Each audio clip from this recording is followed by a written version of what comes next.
Hey, it's great to be with you again today. I want us to ask ourselves a question. Are we grateful? Are we grateful for all the awesome things in our lives? Are we grateful for our job?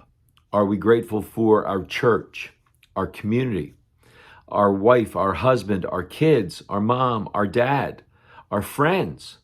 Are we grateful for the home that we live in, our car that we drive? Are we thankful for the pool that we go to, or right? And all of these things that are poured into our lives, the blessings that we have, right? Are we truly grateful?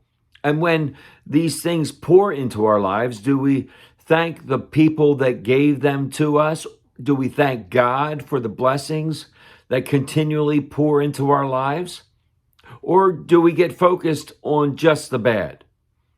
Do we just look at the things that go wrong in our lives and dwell on them? Jesus is walking through the borderlands of Samaria and Galilee with his disciples, and they come across 10 lepers. Now, lepers were outcasts at that time. They had to live in leper colonies. They weren't allowed to be in the towns with the people because the virus was contagious. And people didn't want to get it. And they would lose fingers and ears and noses. The leprosy would chew away at their bodies. And I'm sure some people died from it. But nobody wanted to catch leprosy.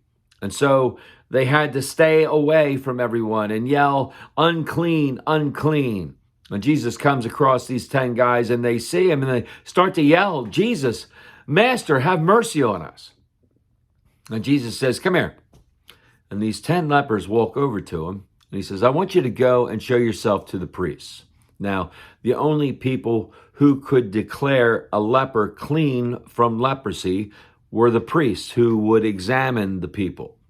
And these 10 guys are like, "Whew, okay." And they make a beeline for the priests. Well, on the way, they are cleaned, right? They're cleansed of their leprosy. And you know that they got to be out of their minds, right? They have to be so happy. And one of them comes back to Jesus. And he comes back and he falls at Jesus' feet and he says, "I am so grateful that you healed me, so thankful." And Jesus looks around, right? And he's like, "Weren't there 10 of you guys? Only one has come back." And the guy that came back to thank him was a Samaritan, who the Jews viewed as an enemy. They hated the Samaritans, and Samaritans didn't like the Jews either. And yet here is this guy from out of the area, right? A Samaritan who comes back and thanks Jesus. Now, those other 9, they may have been overwhelmed with joy, right? They might have jumped up and down. They might have run to the priest. They might have run home and told their parents and their families and their friends and their wives and husbands, and like, we're healed, right?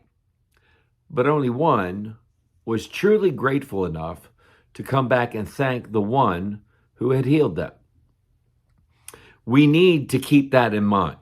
We need to remember that when God pours blessings into our lives, we need to be grateful. We need to thank him for it. We need to go back to him and go like, "God, you are so awesome. I am swept away by your mercy and your grace and your love." And thank him.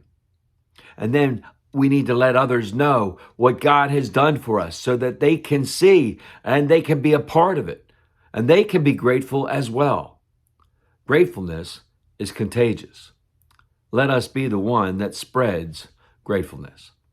May God continue to pour out his grace, mercy, and blessings on each and every one of us. Until we get to meet again. Amen. Amen.